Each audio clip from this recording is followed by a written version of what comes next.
Okay, so this is the garden tour.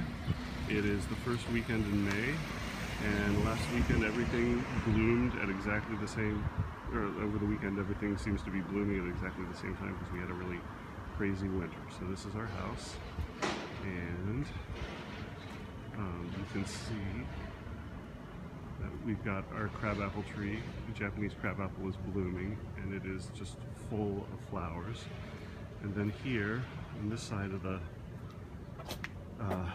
planting box, the brick wall, we've got an azalea that is just about to start blooming, and some lilies underneath there that'll shoot up little tiny blue flowers.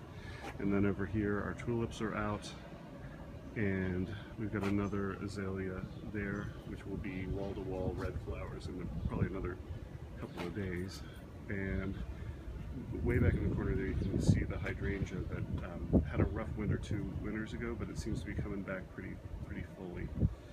And then here there's a little peony that's there, and we actually have a Japanese fern back there that you can barely see, but one hyacinth that somehow got in with the tulips. I'm not sure exactly how that happened.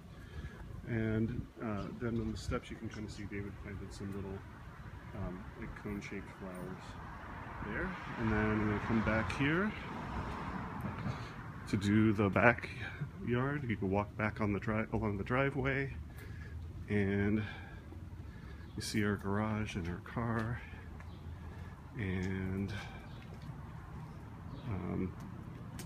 so here's our first planter box, and there's some three Nandina bushes that I had there which did not seem to make it, so I need to come up with something new to plant there.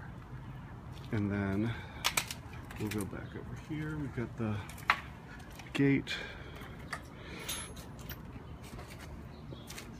So this is the, I'll go back here as though you're coming out of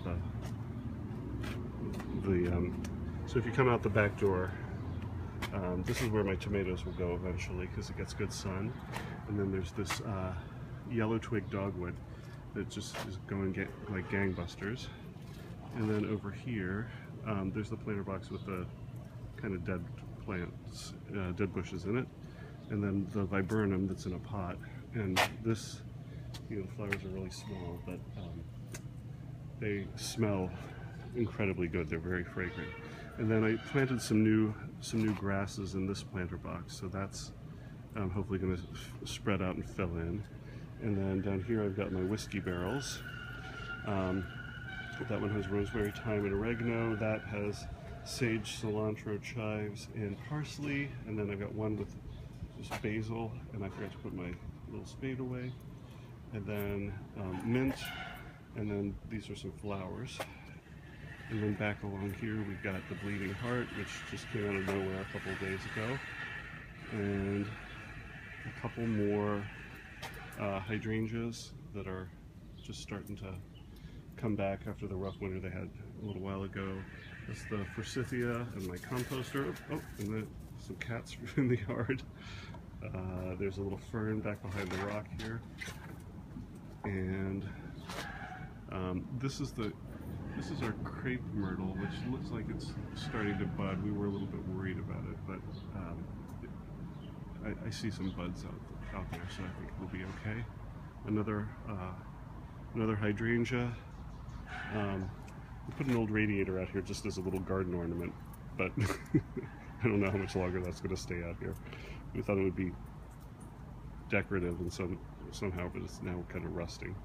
And then this is a Korean hydrangea that looks like it's getting some good leaves. And then our lilac is here. And then we've got a red twig dogwood and another bush back there. And then some small lilies that are growing down there, and our roses. And way back there you can see the clematis. It's got some flowers already that are about to come out.